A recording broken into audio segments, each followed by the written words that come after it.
isi hatiku.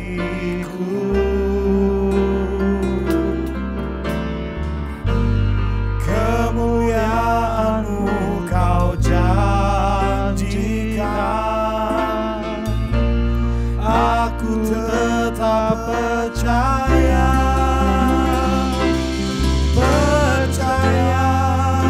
janji-Mu ajaib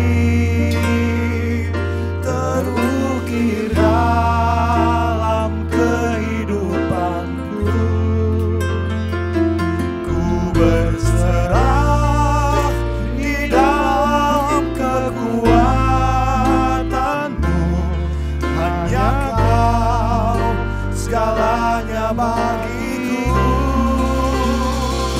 Ku percaya janji-Mu ajaib terukir dalam kehidupanku. Ku berserah di dalam kekuatan-Mu, ku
Selamat hari Minggu dan selamat beribadah secara online bersama GKI Darmo Satelit. Kami doakan jemaat terkasih selalu dalam keadaan sehat dan kami terus berdoa semoga pandemi ini cepat berlalu sehingga kita bisa bertatap muka kembali dalam ibadah offline. Ibadah Minggu pagi ini akan dilayani oleh Pendeta Dedi G. Satyaputra dengan tema Merajut Bela Rasa, Memperjuangkan Kehidupan. Kami juga sangat mengharapkan jemaat sekalian untuk mengikuti rangkaian ibadah ini secara penuh dari awal hingga akhir dengan baik. Berikut adalah warta tulisan yang dapat jemaat ketahui untuk dapat jemaat baca secara seksama dan ikut ambil bagian di dalamnya.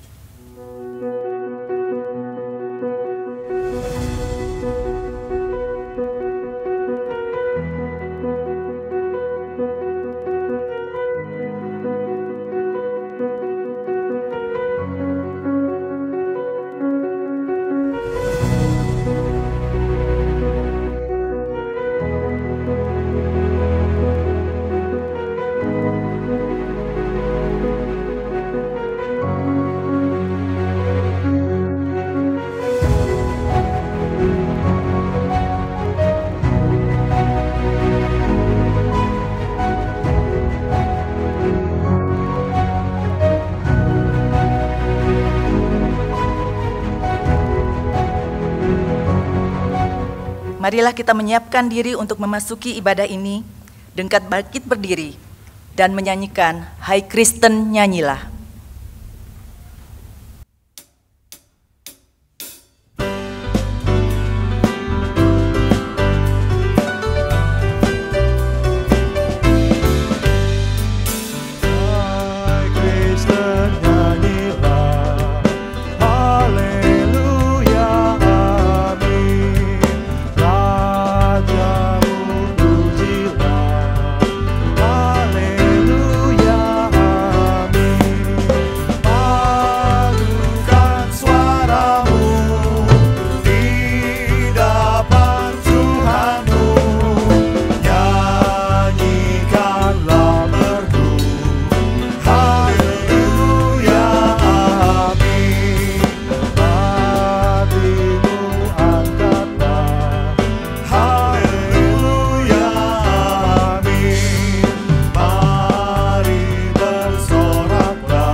Kebaktian kita berlangsung di dalam nama Allah Bapa, Putra, dan Roh Kudus.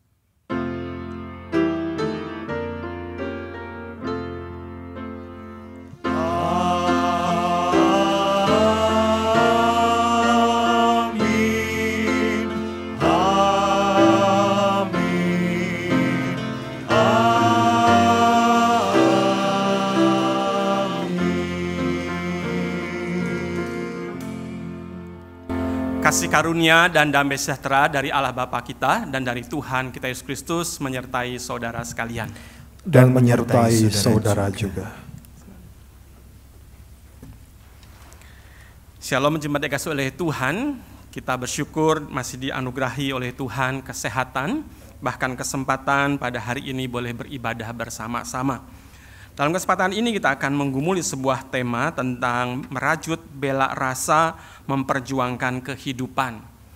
Dengan Injil yang Tuhan ingin supaya disebarkan, maka kita bersama-sama ingin perhatikan kembali apa yang menjadi pesan Tuhan bagi kehidupan ini. Di dalam Matius pasal 28 ayatnya yang ke-18 dibacakan hingga ayatnya yang ke-20. Yesus mendekati mereka dan berkata, "Kepadaku telah diberikan segala kuasa di sorga dan di bumi. Karena itu pergilah, jadikanlah semua bangsa muridku, dan baptislah mereka dalam nama Bapa dan Anak dan Roh Kudus. Dan ajarlah mereka melakukan segala sesuatu yang telah kuperintahkan kepadamu. Dan ketahuilah, aku menyertai kamu senantiasa sampai kepada akhir zaman. Mari kita satukan hati di dalam doa. Firman-Mu ini mengingatkan kami kembali apa yang menjadi kerinduan Engkau, bahwa segala kuasa di sorga dan di bumi yang Engkau miliki kini menyertai setiap kami umat tebusan-Mu untuk memberitakan Injil. Bukan hanya dengan memproklamasikannya, namun terlebih lagi mendemonstrasikannya di dalam hidup kami, bukan hanya di mulut kami. Karena itu Tuhan, tolong bantu dimanapun kami berada, kami boleh ingat, Injil Tuhan harus dinyatakan dan diberitakan. Karena itu mari Tuhan, sekali lagi Engkau menolong kami melalui ibadah pada hari ini, yang secara khusus mengajak kami sebagai gereja Tuhan untuk boleh merawat kehidupan, merajut bela rasa ketika dunia ada di dalam dosa. Biarlah Injil kami nyatakan dan beritakan bahwa ada pengharapan di dalam Tuhan. Tuhan yang bukan hanya mampu mencipta, namun Tuhan mampu mengasihi, bahkan Engkau menebus kami dari dosa. Karena itu Tuhan, kami bawakan diri kami masing-masing, karena kami menyadari sesungguhnya kami adalah orang yang berdosa itu. Kami adalah orang yang telah melakukan hal-hal yang tidak berkenan di hadapan Tuhan. Ketika kami mengetahui firman-Mu, tidak selalu kami mentaatinya. Ketika kami memahaminya, tidak selalu kami menghidupinya. Ampuni kami Tuhan, jikalau di dalam kehidupan kami lalai untuk boleh merawat kehidupan. Kami hanya pandai untuk menikmati segala berkat yang Tuhan beri, tanpa kami mau berbagi bagi mereka, tanpa kami bersaksi tentang kasih Tuhan. Maka biarlah dalam kesempatan ini Engkau berkenan mengingatkan kami akan anugerah-Mu yang mengampuni, namun terlebih lagi anugerah-Mu yang membaharui. Karena itu Tuhan, inilah kami semua datang di hadapan-Mu, menyerahkan hidup kami di dalam tangan kasih Tuhan. Sertailah kami untuk beritakan Injil-Mu kemanapun, ke segala bangsa, dimanapun, sehingga ada anugerah yang dari Tuhan bagi setiap manusia. Ini doa permohonan kami demi Kristus Yesus. Amin. Jemaat dikasih oleh Tuhan, mari kita bersama-sama bangkit berdiri. Kita akan mendengarkan anugerah yang Tuhan hendak sampaikan kepada kita seturut dengan firman-Nya. Dibacakan dari Kisah Para Rasul pasalnya yang ke-10. Kisah Para Rasul pasal yang ke-10, saya bacakan ayat 34 dan 35. Di sana dikatakan, lalu mulailah Petrus berbicara, katanya, sesungguhnya aku telah mengerti bahwa Allah tidak membedakan orang. Setiap orang dari bangsa manapun yang takut akan Dia dan yang mengamalkan kebenaran berkenan kepadanya. Surah inilah anugerah yang Tuhan nyatakan kepada kita, di mana kita oleh karena kuasa Roh Kudus boleh percaya kepada pemberitaan firman, sehingga kita yang ada di Indonesia ini pun beroleh anugerah keselamatan yang Tuhan Yesus sudah nyatakan mulai dari Yerusalem hingga ke ujung bumi. Karena itu marilah kita pun membawa pesan ini ke segala bangsa, kepada siapapun yang kita jumpai. Demikianlah berita anugerah dari Tuhan. Syukur kepada Allah. Jemaat sekalian, mari kita bersama menaikkan satu nyanyian sebagai sebuah ungkapan rasa syukur kita untuk tanah air yang Tuhan karuniakan bagi kita semua.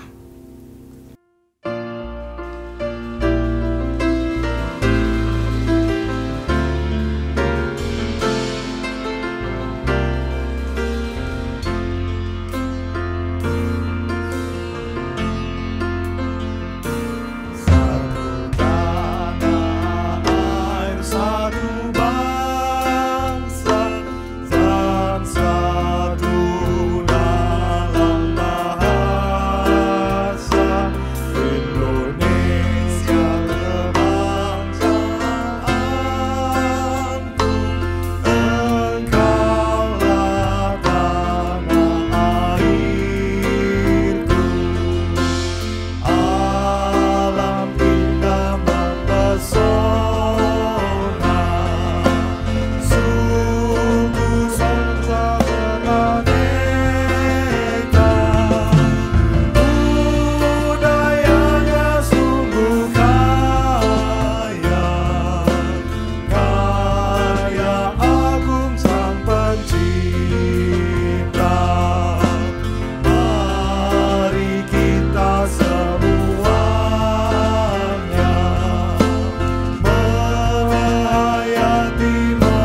Kita akan memasuki pelayanan firman. Untuk itu kita akan berdoa, mohon pimpinan Roh Kudus. Mari kita satukan hati, kita berdoa.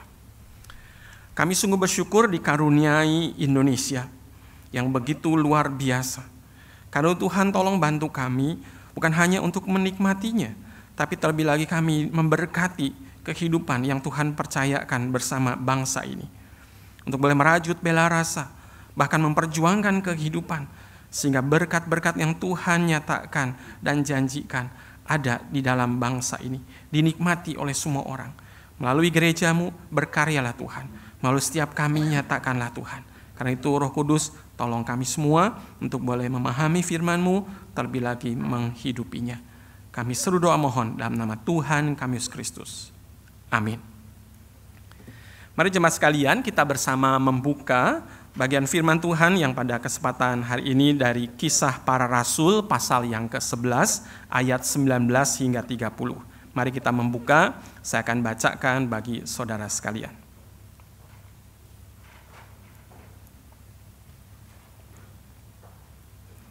Kisah Para Rasul pasalnya yang ke-11 akan dibacakan ayat yang ke-19 hingga yang ke-30.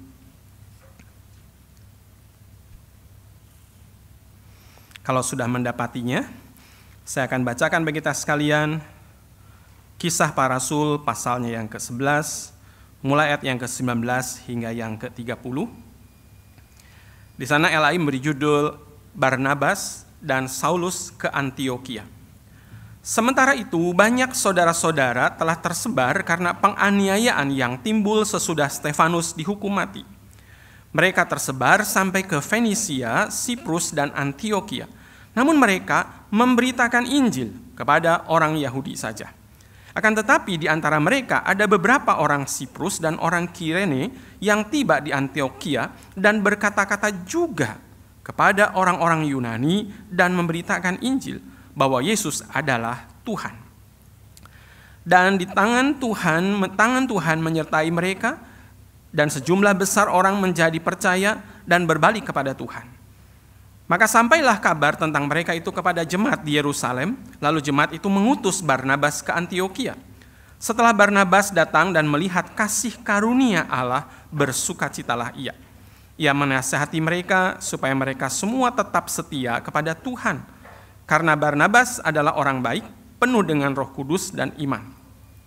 Sejumlah orang dibawa kepada Tuhan. Lalu pergilah Barnabas ke Tarsus untuk mencari Saulus, dan setelah bertemu dengan dia, Barnabas membawa Saulus ke Antiokhia. Mereka tinggal bersama-sama dengan jemaat itu 1 tahun lamanya, sambil mengajar banyak orang. Di Antiokhia-lah murid-murid itu untuk pertama kalinya disebut Kristen. Pada waktu itu datanglah beberapa nabi dari Yerusalem ke Antiokhia. Seorang dari mereka yang bernama Agabus bangkit dan oleh kuasa roh ia mengatakan bahwa seluruh dunia akan ditimpa bahaya kelaparan yang besar. Hal itu terjadi juga pada zaman Claudius. Lalu murid-murid memutuskan untuk mengumpulkan suatu sumbangan sesuai dengan kemampuan mereka masing-masing dan mengirimkannya kepada saudara-saudara yang diam di Yudea. Hal itu mereka lakukan juga dan mereka mengirimkannya kepada penatua-penatua dengan perantaraan Barnabas dan Saulus. Sedemikianlah pembacaan firman Tuhan, sungguh yang berbahagialah kita yang menyimpannya dalam hati, terlebih melakukan dalam hidup setiap hari. Haleluya.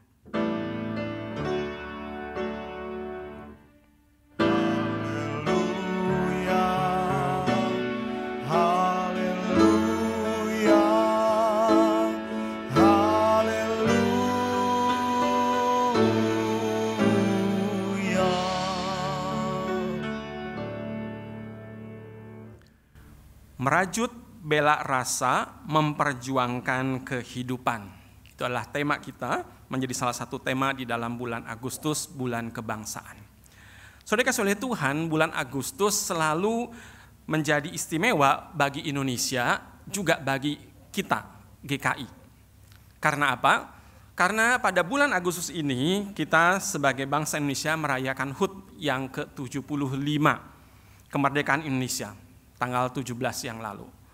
Sebagai GKI, sebagai gereja, kita merayakan HUT yang ke-32, penyatuan GKI. Tepatnya pada tanggal 26 Agustus.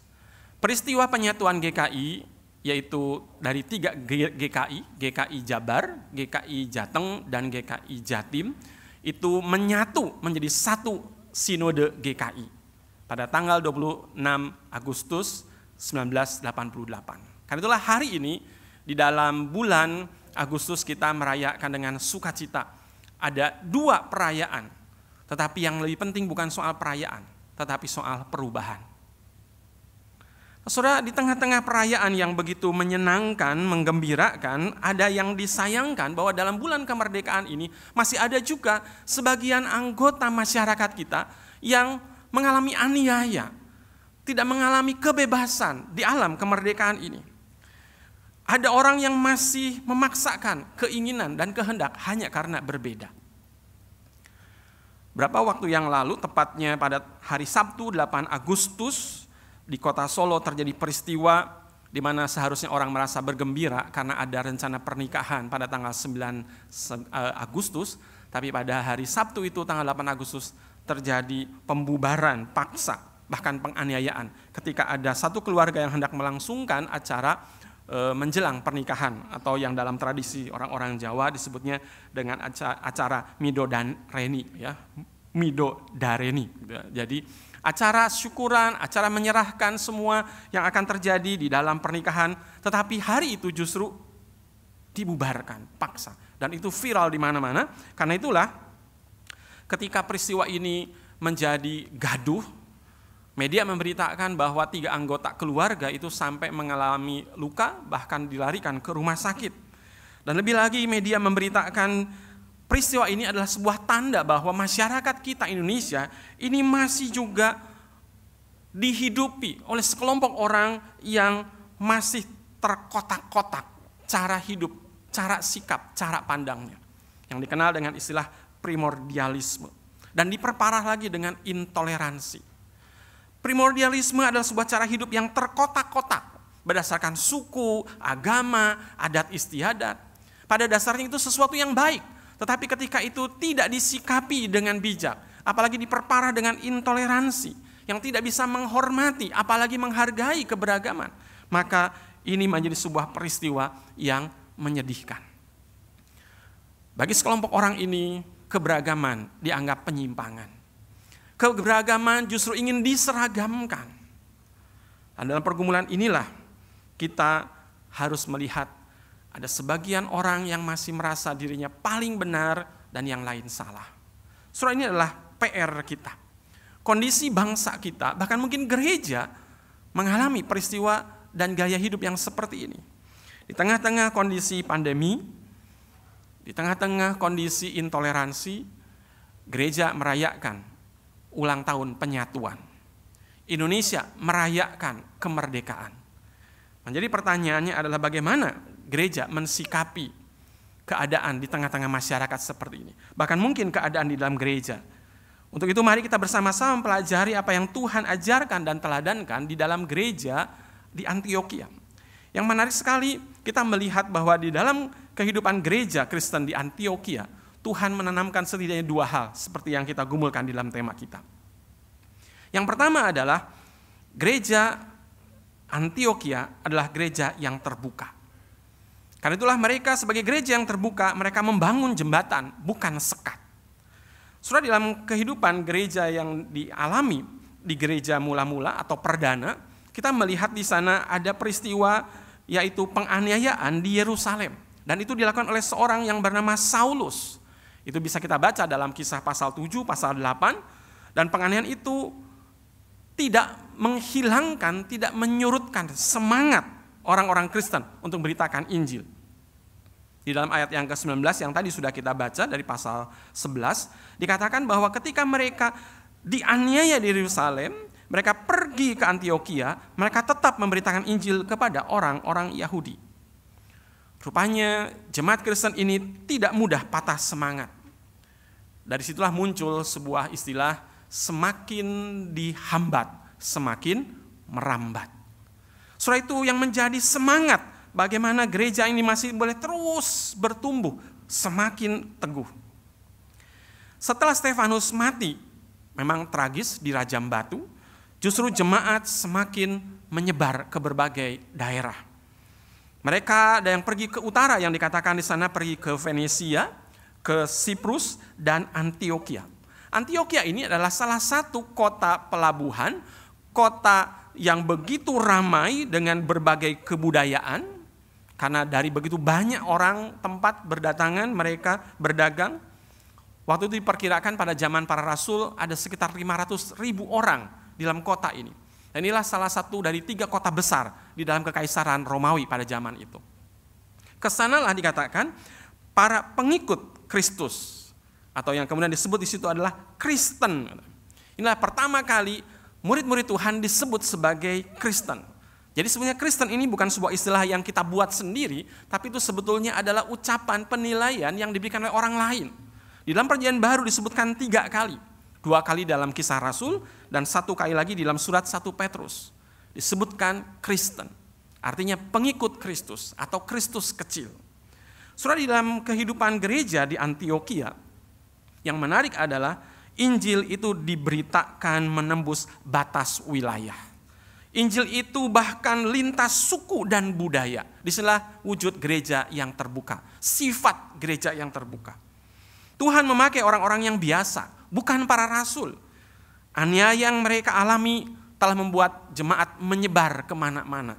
Disinilah mereka dipakai oleh Tuhan untuk memberitakan Injil yang tidak bisa lagi dibendung. Bahkan kalau kita boleh melihat, gereja Kristen Antioquia itu adalah nama yang saya buat karena kalau kita lihat di tempat itulah pertama kali disebutkan Kristen dan namanya di Antioquia. Maka ini adalah sebuah gereja Kristen Antioquia yang merupakan sebuah contoh gereja yang sejati. Kenapa? Karena di dalam gereja ini kita melihat ada sebuah persekutuan yang terdiri dari multi etnis. Ada orang-orang Yahudi yang kemudian jadi Kristen, dan ketika mereka menyebar, mereka berjumpa dengan orang-orang yang lain yang ada di kota Antioquia. Dan kemudian dikatakan orang-orang Yunani juga diinjili. Dan mereka menjadi orang-orang Kristen. Karena itulah di Antioquia kita melihat ada sebuah gereja yang sejati. Yaitu gereja bagi banyak bangsa. Itulah yang Tuhan pesankan di dalam apa yang tadi saya sudah bacakan di dalam Matius pasal 28. Bahwa Tuhan ingin supaya Injil itu sampai ke ujung bumi. Menjangkau bangsa-bangsa. Saudara-saudara, kita melihat dan sejak saat itulah kita dalam sejarah gereja melihat bagaimana bangsa-bangsa lain bersekutu dengan bangsa Yahudi di dalam gereja. Saudara, ini adalah tentu kabar gembira yang seharusnya direspon dan disyukuri oleh jemaat induk di Yerusalem, tempat mula-mula kekristenan muncul. Tapi yang disayangkan dan anehnya adalah justru muncul protes, bahkan kecaman di Yerusalem, khususnya kepada Petrus. Mengapa mereka marah? Kenapa mereka mempertanyakan kepada Petrus? Rupanya saudara, ada peristiwa di dalam pasal yang ke-10, yaitu Petrus makan bersama dengan seorang yang bernama Cornelius, bukan orang Yahudi. Di dalam budaya orang-orang Yahudi, sekalipun mereka sudah Kristen, rupanya mereka masih mempunyai sebuah cara berpikir yang primordialis. Yaitu apa? Mereka orang-orang Yahudi biasa membagi strata sosial itu berdasarkan purity system. Itu sistem ketahiran mereka, kesalehan mereka. Sehingga siapa yang dianggap saleh, siapa yang dianggap tahir, mereka adalah orang yang patut dihormati dan punya martabat. Dan disitulah bangsa Yahudi terbiasa untuk memaknai, memandang diri sebagai umat pilihan Tuhan. Bangsa yang mempunyai ikatan perjanjian dengan Allah. Karena itulah di luar bangsa Yahudi, mereka menganggapnya mereka bukan umat perjanjian. Mereka bukan orang-orang yang, mereka adalah orang-orang yang dianggap najis. Mereka adalah orang yang dianggap tidak tahir. Bahkan dikatakan dengan sebuah simbol, mereka adalah orang-orang yang tidak bersunat. Bangsa yang tidak bersunat. Karena itulah ada aturan di dalam kehidupan sosial bangsa Yahudi, bahkan sekalipun ketika dia sudah jadi Kristen, bahwa mereka tidak boleh bergaul dengan bangsa yang tidak bersunat. Karena itulah mereka mempertanyakan kepada Petrus. Dalam Kisah Rasul pasal 11 ayat 3 di sana dikatakan, engkau, yaitu Petrus, telah masuk ke rumah orang-orang yang tidak bersunat dan makan bersama-sama dengan mereka. Jadi orang-orang Kristen di Yerusalem, sekalipun mereka sudah jadi Kristen, tapi karena latar belakang Yahudi, mereka masih berpikiran secara sosial seperti itu. Tidak boleh bergaul dengan orang-orang yang bukan Yahudi, sekalipun dia Kristen. Saudara-saudara, lalu Petrus dalam hal ini menceritakan penglihatan yang dialaminya di Yope. Di sana digambarkan bagaimana Kisah Rasul pasal 10 ayat 10 hingga 20. Petrus disuruh oleh malaikat untuk makan makanan dari binatang yang dianggap oleh Petrus, seperti banyak orang Yahudi lainnya, itu binatang najis. Tapi pesan Roh mengatakan bahwa apa yang Allah katakan sebagai haram, tidak boleh dinyatakan haram. Misalnya disebutkan apa yang dinyatakan haram oleh Allah, tidak boleh engkau nyatakan haram. Apa yang dinyatakan halal oleh Allah, tidak boleh engkau nyatakan haram. Saudara, ini adalah sebuah pembalikan dari kebiasaan berpikir orang-orang Yahudi, termasuk Petrus, termasuk orang-orang Kristen yang berlatar belakang Yahudi. Nah, setelah pengalaman Petrus yang sedemikian rupa, lalu dia akhirnya tunduk kepada perintah Roh dan dia makan bersama-sama, rupanya itu adalah makan bersama dengan Kornelius, seorang non-Yahudi. Dan dari situlah pengalaman Petrus yang menjumpai Kornelius, yang memberitakan Injil kepada Kornelius, dan itu akhirnya diterima oleh orang-orang Yahudi di Yerusalem. Dan dikatakan dalam ayat yang ke-18, orang-orang yang telah mendengar penjelasan Petrus menjadi tenang dan memuliakan Allah. Saudara, untuk meruntuhkan sekat-sekat primordialisme, intoleransi, memang bukan pekerjaan yang mudah. Namun bacaan kita di dalam Kisah Para Rasul ini mengingatkan kepada kita bahwa ini adalah pekerjaan Roh Kudus. Di dalam gereja dimulainya. Dan melalui gereja Tuhan ingin memberkati, ingin merawat, ingin membangun kehidupan. Karena itulah tugas gereja dan tugas kita untuk memberikan ajaran dan teladan. Bagaimana menerima sesama tanpa membeda-bedakan. Allah sendiri tidak membeda-bedakan. Allah membangun keberagaman. Allah tidak ingin kita menyeragamkannya. Allah tidak membangun tembok. Allah justru membangun jembatan. Di dalam Kristus kita melihat Allah dari sorga datang ke dunia. Kristus menjadi manusia, bahkan berkomunikasi dengan orang berdosa. Di dalam Kristus kita melihat bagaimana Yesus mendatangi perempuan Samaria, makan bersama dengan pemungut cukai, dan menjumpai orang-orang asing di berbagai wilayah. Saudara, di dalam masyarakat di mana primordialisme dan intoleransi masih tumbuh subur di Indonesia, GKI, kita pribadi, masing-masing dipanggil untuk merangkul, untuk membangun jembatan-jembatan komunikasi dengan sesama anak bangsa. Apapun suku mereka, apapun kepercayaan adat istiadat mereka. Kita bersyukur bahwa GKI memakai istilah Gereja Kristen Indonesia, bukan Gereja Kristen di Indonesia. Itu dua hal yang berbeda. Ketika kita menyebut diri sebagai Gereja Kristen Indonesia, ini adalah gereja Kristen bagi seluruh bangsa Indonesia, suku bangsa apapun. Bukan gereja Kristen di Indonesia. Bukan gereja Kristen yang kebetulan ada di Indonesia. Bukan untuk orang Indonesia. Konsekuensi ketika kita merayakan GKI, sekali lagi, ini bukan soal perayaan, tapi soal perubahan. Apa yang sudah kita lakukan sebagai GKI? Lakukan, membawa perubahan di tengah-tengah situasi bangsa ini. Kita bersyukur bahwa Sinode GKI membagi tugas secara khusus kepada 3 sinode wilayah. Untuk Sinode wilayah Jawa Barat diberikan tugas untuk membangun kehidupan sosial politik.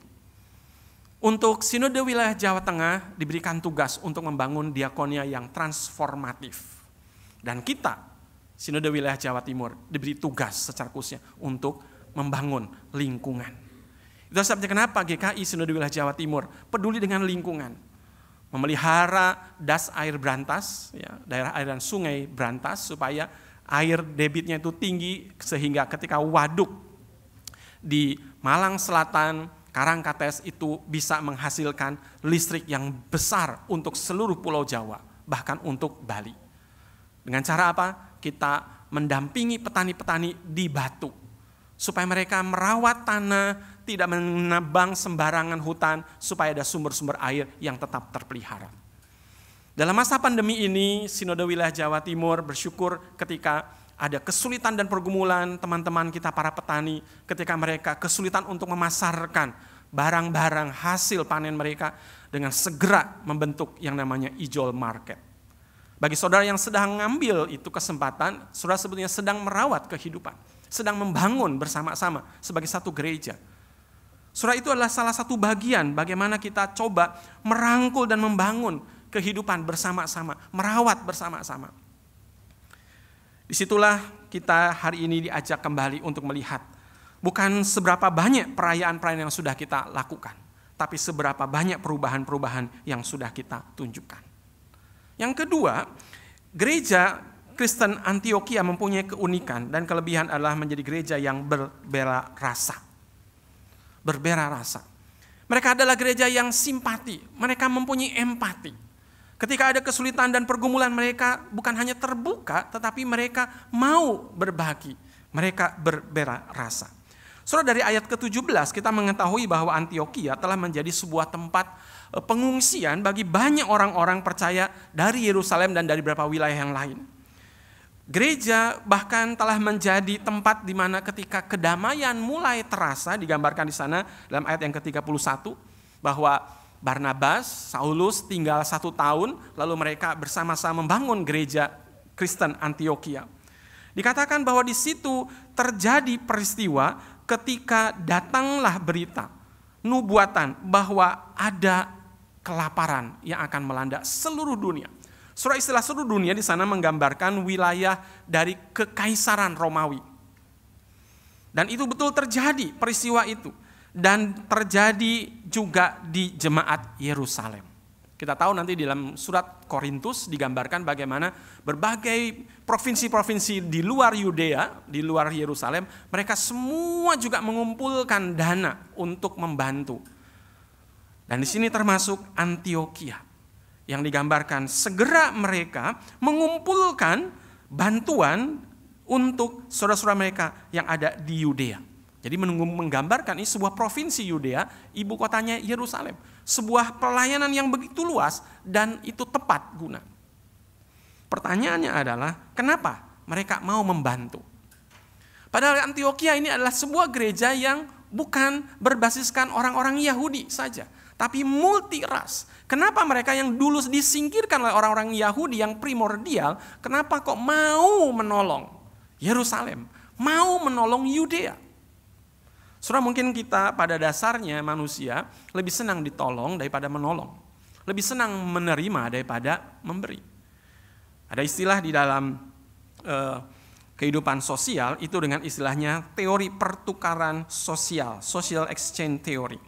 Ketika orang membutuhkan pertolongan dari orang lain, orang akan mikir-mikir dulu, akan hitung-hitungan dulu. Nah, dalam teori pertukaran sosial ada asumsi bahwa perilaku seseorang itu ditentukan oleh besarnya imbalan yang akan diterima.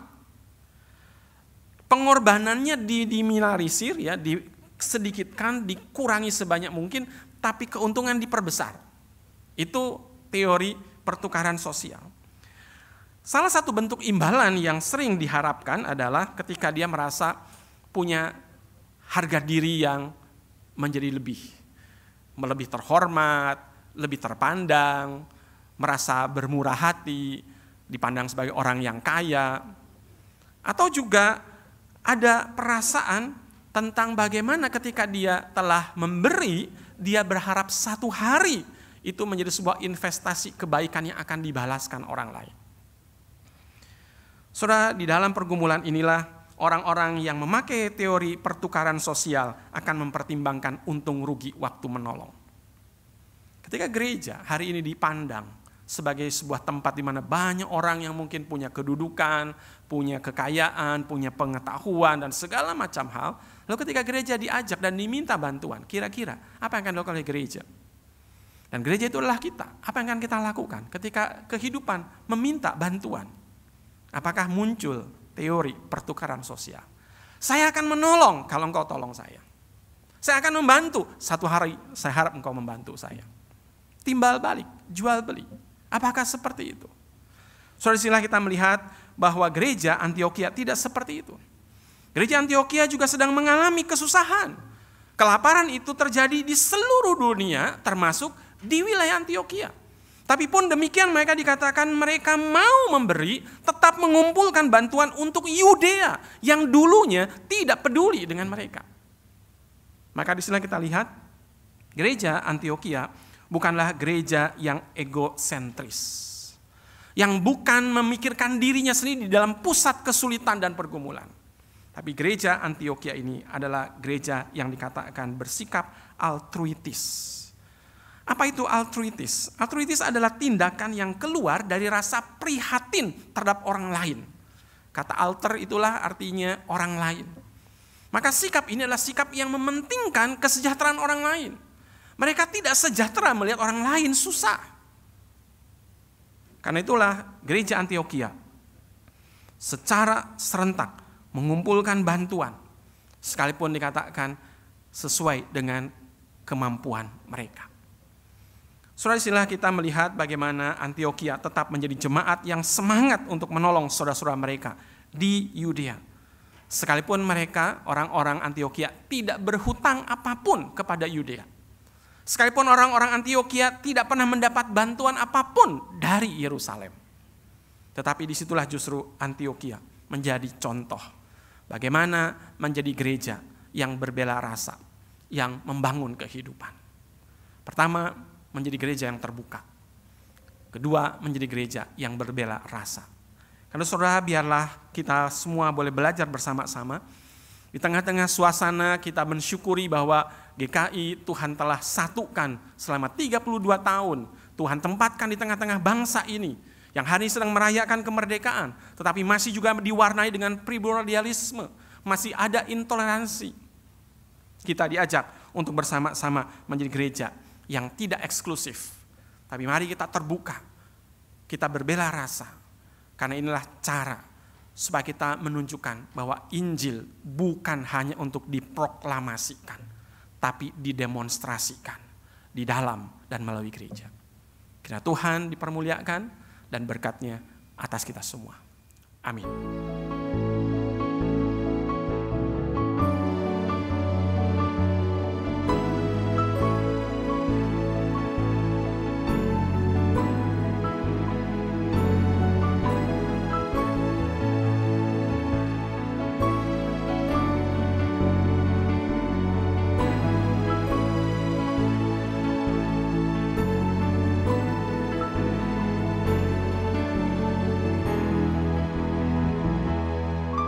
Bapa, Engkau mengenalku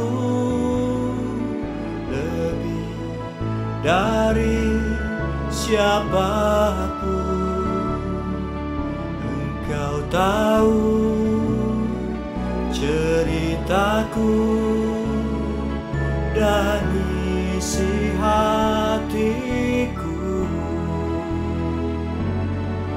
Tak peduli masa lalu, Engkau tetap memilihku.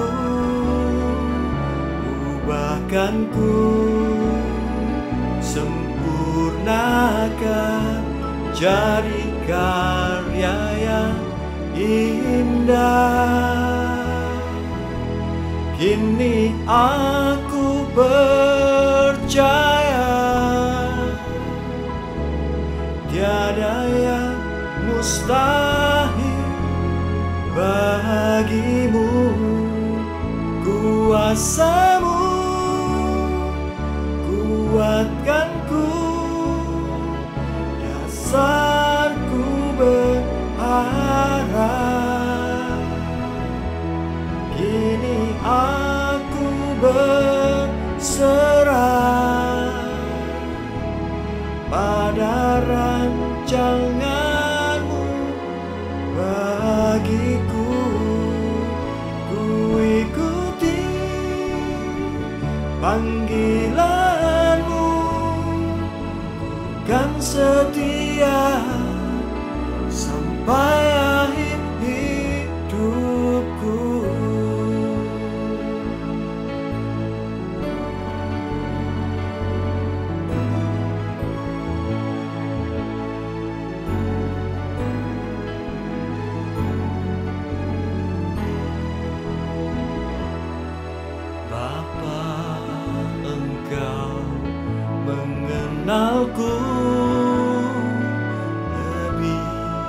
dari siapapun. Engkau tahu ceritaku dan isi hatiku. Tak peduli masa lalu, Engkau tetap memilihku. Ubahkanku, sempurnakan, jadi karya yang indah. Kini aku percaya tiada yang mustahil bagimu. Kuasamu kuatkanku, dasarku berharap. Kini aku berserah pada rancanganmu bagiku. Ku ikuti panggilanmu, ku kan setia sampai akhir hidupku.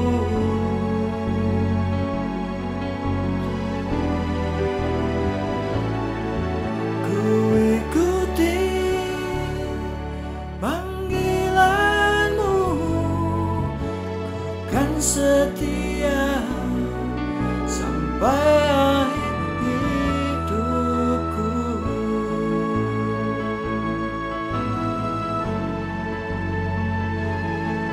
Ku kan setia sampai akhir hidupku.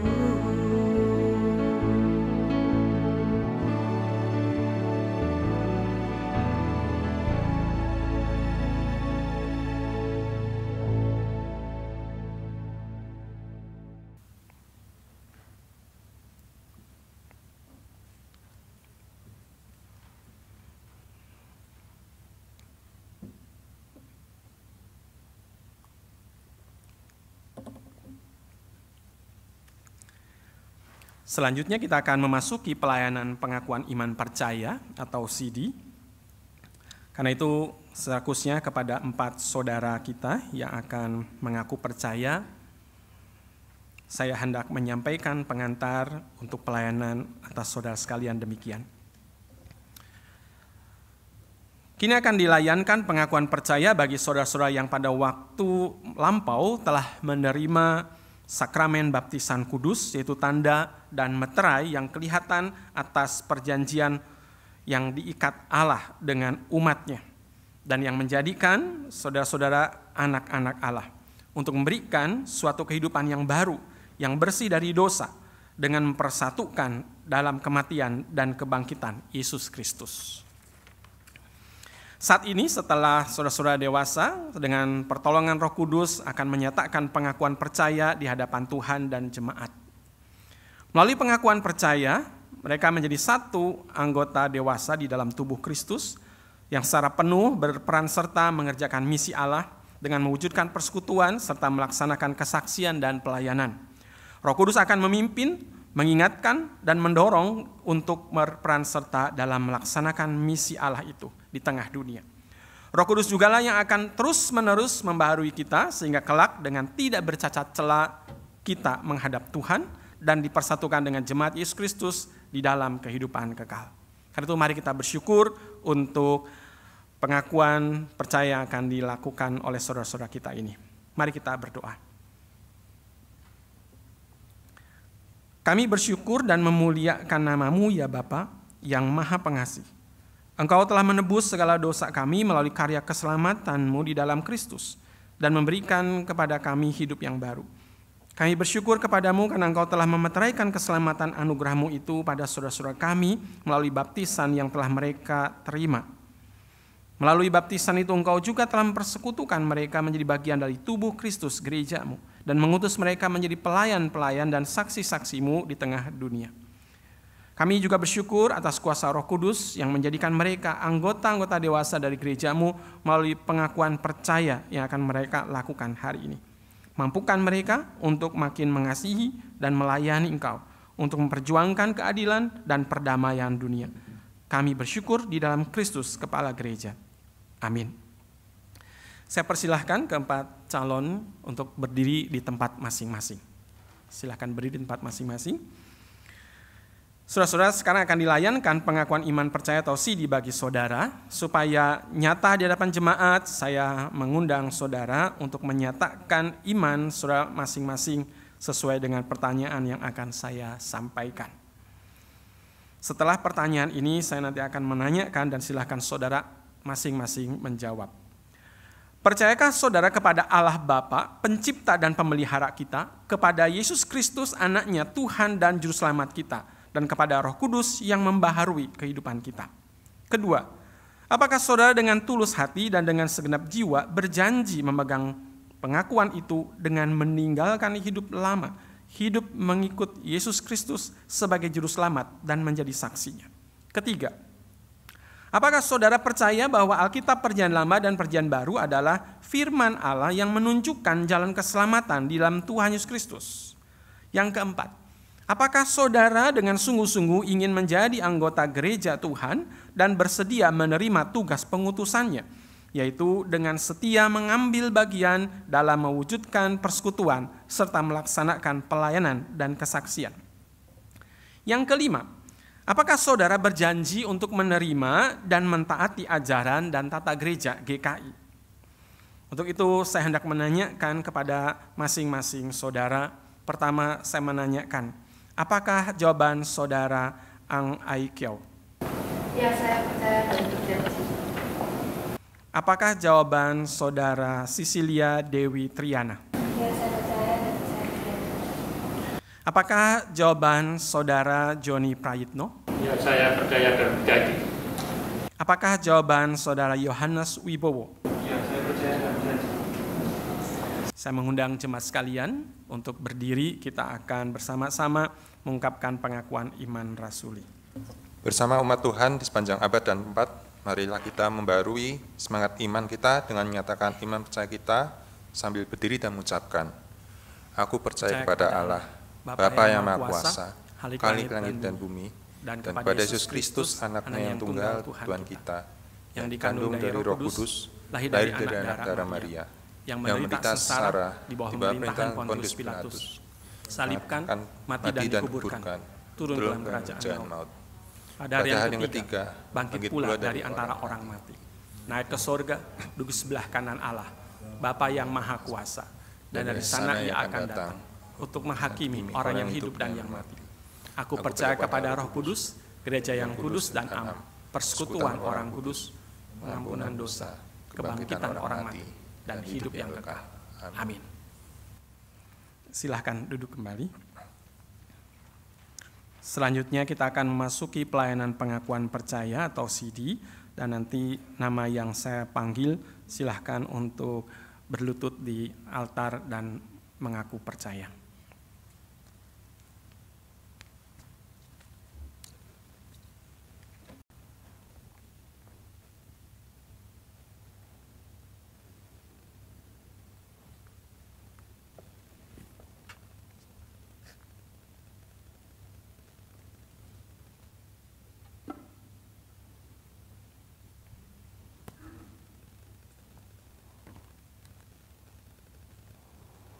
Yang pertama, saya mengundang Ibu Ang Ai Kiau untuk berlutut.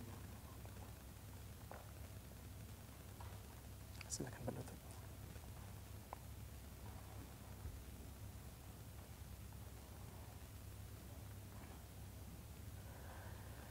Ya Allah, teguhkanlah hamba-Mu Ang Ai Kiau dengan anugerah-Mu, supaya ia bertambah setia melayani Engkau dan setiap hari bertumbuh di dalam roh, hingga kelak menghadap Tuhan dengan tiada bercacat celah, dan dipersatukan dengan jemaat Yesus Kristus di dalam hidup kekal. Amin. Silakan kembali. Berdiri dulu di sini. Yang kedua, Cecilia Dewi Triana. Silakan berdiri.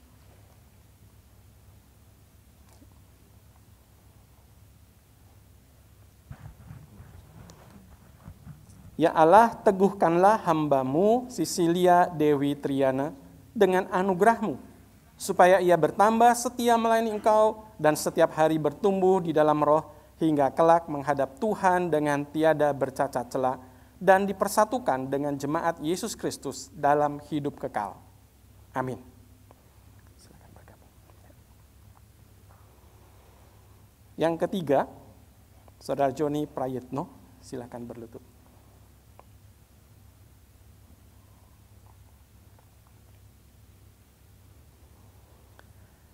Ya Allah, teguhkanlah hamba-Mu Joni Prayitno dengan anugerah-Mu, supaya ia bertambah setia melayani Engkau dan setiap hari bertumbuh di dalam roh hingga kelak menghadap Tuhan dengan tiada bercacat celah dan dipersatukan dengan jemaat Yesus Kristus dalam hidup kekal. Amin. Selanjutnya, Saudara Yohanes Wibowo, silakan berlutut.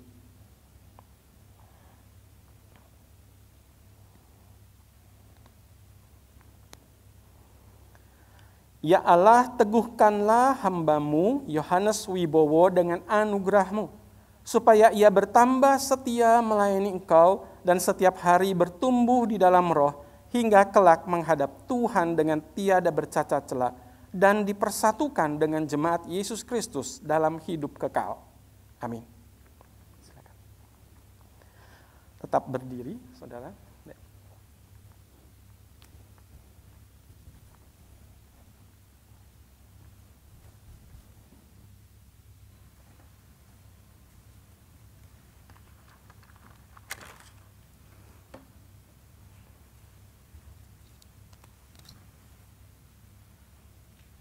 Ya, saudara yang telah menerima, silakan berdiri di depan altar menghadap ke mimbar. Silakan berdiri di depan altar menghadap ke mimbar, berbalik badan. Ya, silakan. Geser terus. Ya, terus geser dikit. Ya, geser terus. Udah, stop. Ya. Saya mengundang jemaat untuk bangkit berdiri. Kita akan memohonkan berkat Tuhan atas mereka. Dan nanti setelah berkat disampaikan, kita akan responi dengan nyanyian doksologi Pujilah Halik Semesta. Mari kita satukan hati, kita akan berdoa untuk saudara-saudara yang telah mengaku percaya ini. Allah sumber segala kasih karunia, yang telah memanggil saudara di dalam Kristus kepada kemuliaannya yang kekal, melengkapi, meneguhkan, menguatkan, dan mengokohkan saudara. Dialah yang empunya kuasa sampai selama-lamanya. Amin.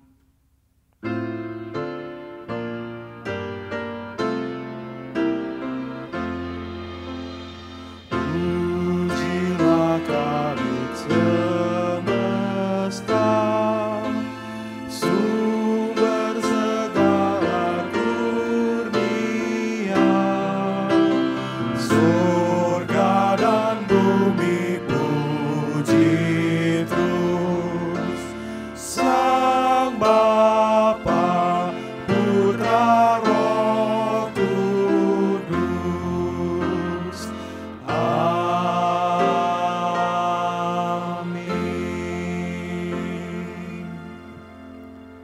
Jemaat silakan duduk, para anggota SIDI tetap berdiri. Ada pesan yang hendak disampaikan kepada anggota SIDI baru. Saudara-saudara, kami bersukacita karena saudara telah berketetapan untuk mengaku iman saudara di hadapan Tuhan dan jemaatnya. Dalam baptisan, saudara telah dipersatukan dengan Kristus dan kini melalui pengakuan percaya secara penuh, saudara telah menjadi anggota gerejanya yang diutus untuk menjadi saksi Injil. Silahkan anggota SIDI baru menghadap ke arah jemaat. Berbalik. Jemaat Tuhan yang dikasihi, yang berbahagia, terimalah saudara-saudara kita ini sebagai sesama anggota tubuh Kristus dan pewaris kerajaan Allah dengan penuh kasih sayang. saling merawatlah, saling memeliharalah, saling menegurlah, supaya dalam kesatuan jemaat Tuhan dan karya Allah semakin nyata. Dengan sukacita dan syukur kepada Tuhan, kami menyambut saudara-saudara untuk bersama dengan kami bersekutu serta bersaksi dan melayani bagi Kristus, karena kita satu tubuh dalam Dia. Silahkan anggota CD kembali duduk di tempat masing-masing. Kita akan melanjutkan dengan doa syafaat dan nanti diakhiri dengan doa Bapa kami diucapkan. Mari kita satukan hati, kita berdoa.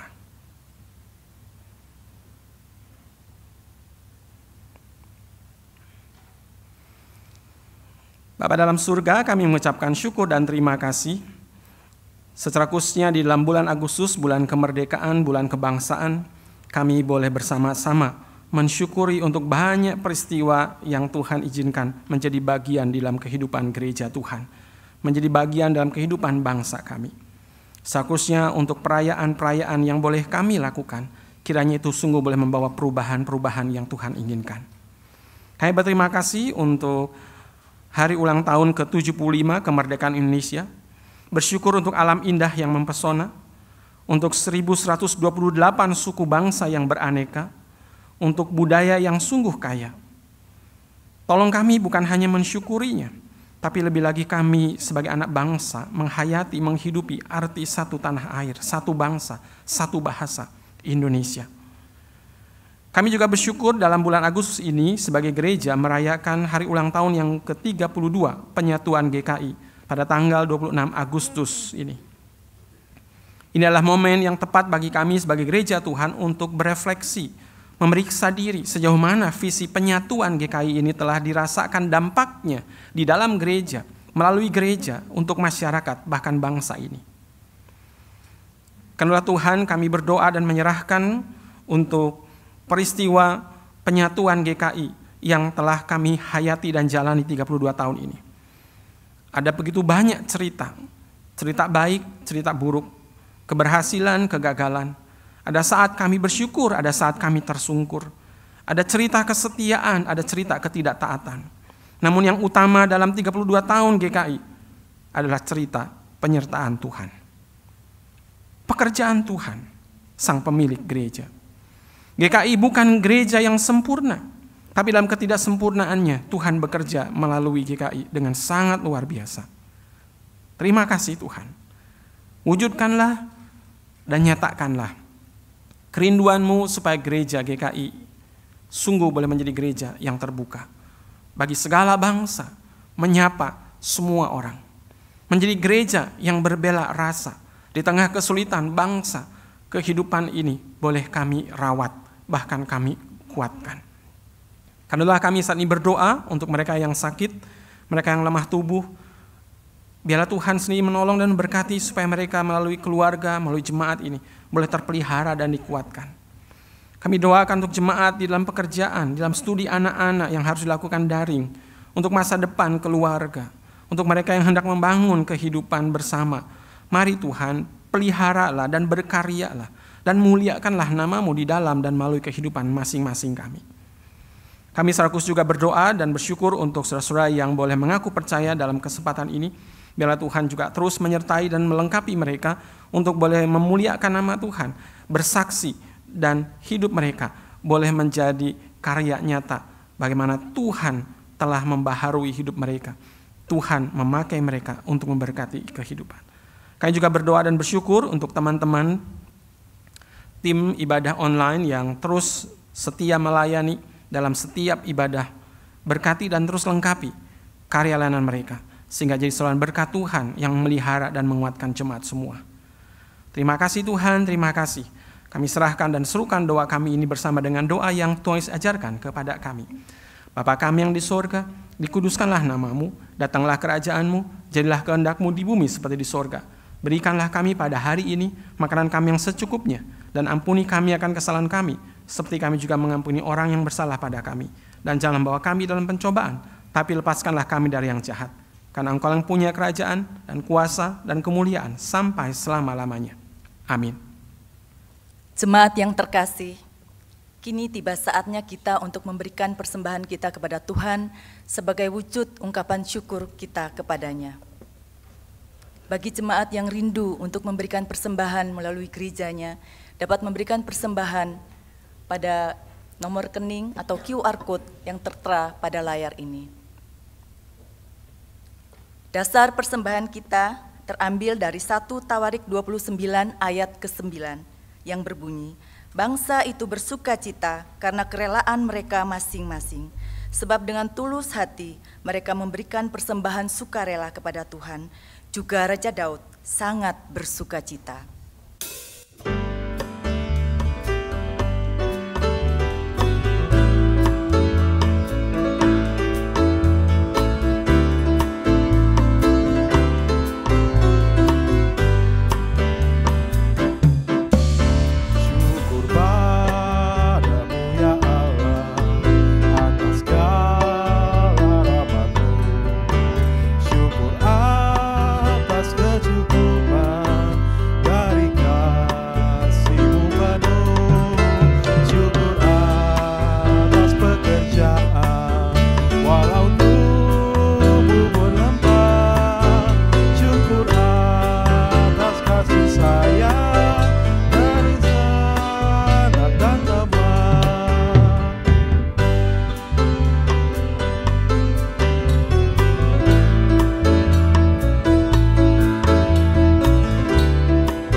Kembali kami datang menghadap kudusan hadirat-Mu ya Tuhan. Kami datang dengan membawa persembahan yang sudah kami kumpulkan. Kami sadar Tuhan bahwa persembahan kami ini sangat sedikit dibandingkan berkat yang kami sudah terima daripada-Mu. Ampuni kami Tuhan, sucikan dan berkati persembahan kami ini, sehingga persembahan kami ini bukan hanya berguna untuk pekerjaan-Mu di gereja ini Tuhan, tapi juga berguna untuk kemuliaan nama-Mu di luar gereja kami, bahkan dalam keberagaman di bumi Indonesia ini, sesuai firman yang baru Engkau taburkan. Terima kasih Tuhan, Engkau pakai juga kami sebagai alat-Mu yang berguna untuk kemuliaan nama-Mu di tengah-tengah kehidupan kami.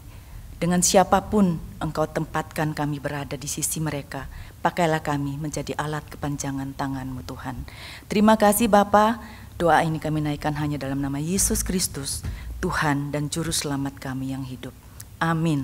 Jemaat diundang berdiri, kita akan bersama-sama menyanyikan Mars GKI, dan biarlah ini bukan hanya sekedar menjadi pengingat untuk perayaan, tapi lebih lagi penguat untuk perubahan yang harus kita bawakan di tengah-tengah kehidupan.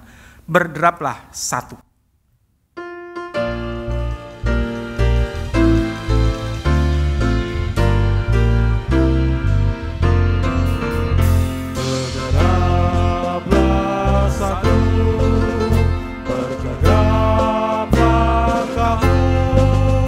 Jujurlah panggilannya,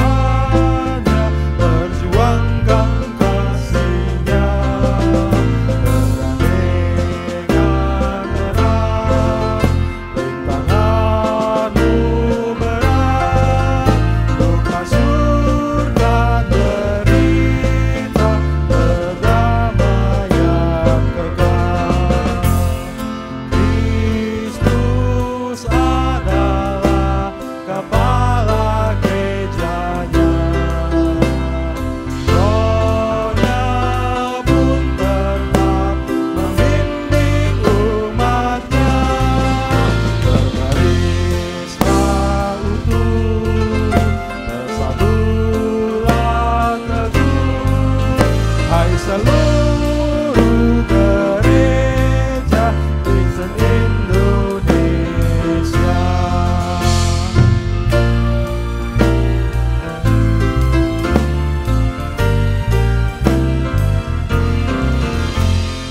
Marilah serentak dengan langkah tegak dan berdoa berkarya dalam hidup semesta dengan iman teguh gerakan dayamu kebenaran wujudkan demi sesamamu. Kristus adalah kepala gerejanya, Roh-Nya pun tetap membimbing umat-Nya. Berbarislah utuh, bersatulah teguh, hai seluruh gereja Kristen Indonesia.